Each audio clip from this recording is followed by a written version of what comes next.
They say beauty is only skin deep, but it's also a human obsession, one that spans cultures and centuries.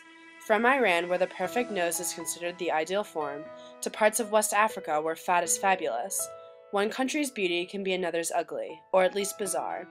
Americans may obsess over the skinny, plastic ideal, but we aren't always the norm. This is a look at beauty trends and rituals from around the world. In New Zealand, where the indigenous Maori culture has enjoyed resurgence in the last 20 years, men and women adorn themselves with swirling face tattoos called moko, a sacred beauty ritual that spans centuries. Though originally worn by these Polynesian descendants as a sign of status, Maori men and women now wear moko as an honorary throwback to their cultural history. One of the more distinctive forms of moko is the pattern women wear on their lips and chins shown here.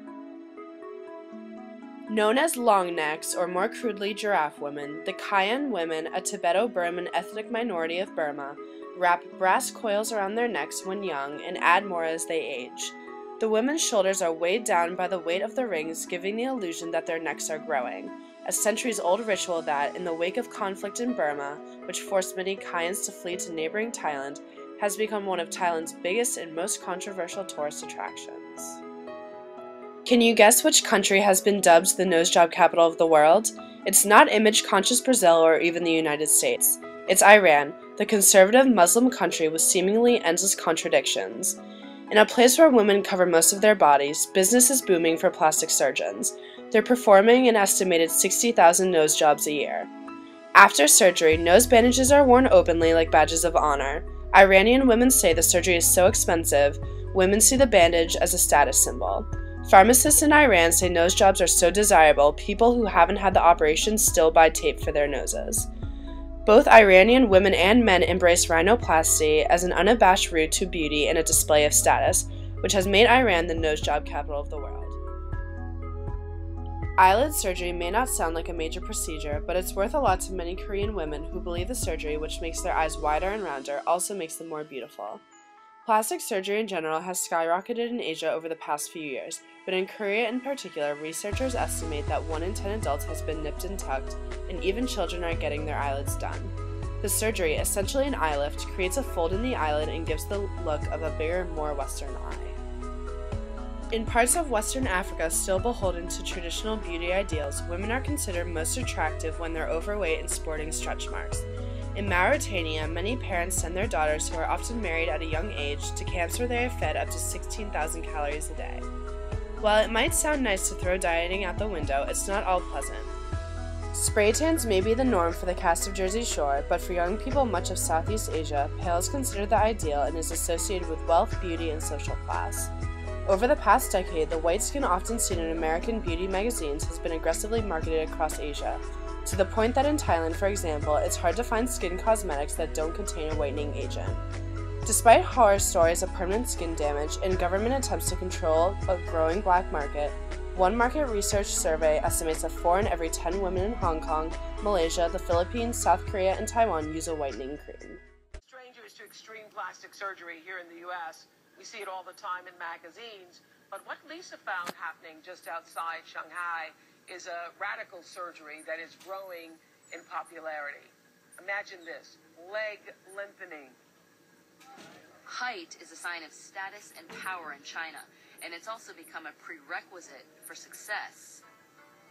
Minimum height requirements are not unusual for many jobs, for admission to some colleges, even to land a date.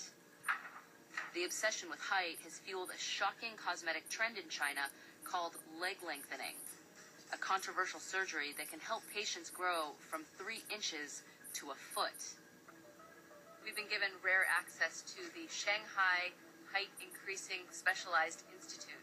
Yes, that is its name, and we're going to talk to one of the premier doctors in China who does the operation for leg lengthening and talk to some of the patients. Come on. Dr. Bai is a surgeon who has modernized the procedure. He says he's seen a steady increase in the number of Chinese men and women who want to be taller.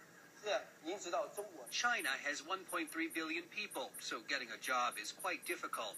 As a result, a short person not only experiences difficulty getting a job, but also trouble in their marriage, love life, family, career, and many other areas. The patients I met did not want to show their faces on camera, like 27-year-old Jessie. She's considering taking a year off of work to have the leg lengthening surgery. So you're 5'3". How tall do you want to be? I want to be 5'6", or 5'7". Why?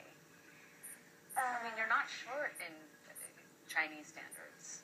Just being tall makes me feel much confident. I'm always jealous when I see tall girls walking around. I just want to be just like them. Are you nervous about how painful it could be?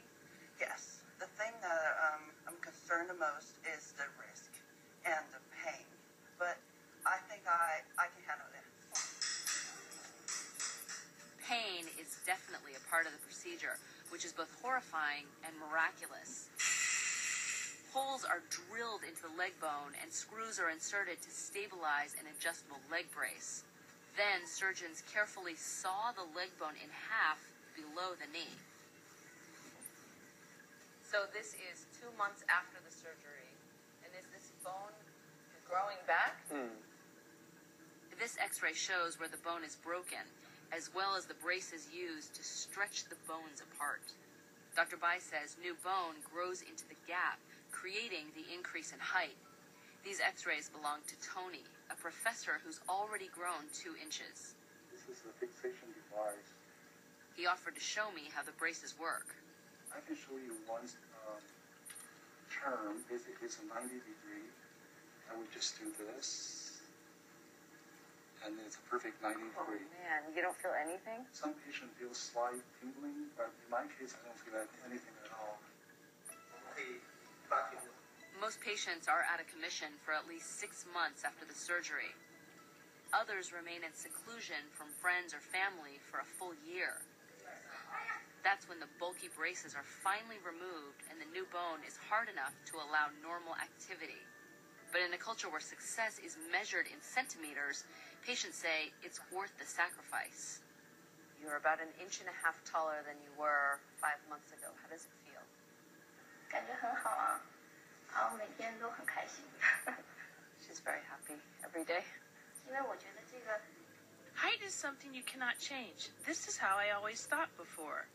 But when I found out that I can keep growing, it's like giving me a second chance to grow taller. I feel like I should seize this opportunity and then try to perfect myself to the best of my ability. Heidi Montag may be among the more extreme Western victims of plastic surgery, but in parts of China, men and women are turning to a painful leg lengthening procedure that stretches their bones to make them taller. In this part of the world, height is a sign of status, and, say many leg lengthening patients, a prerequisite for success. So instead of polishing their resumes, many Chinese, hoping to gain a few precious inches, are having surgeons insert metal bars into their legs that break their bones and stretch their legs apart.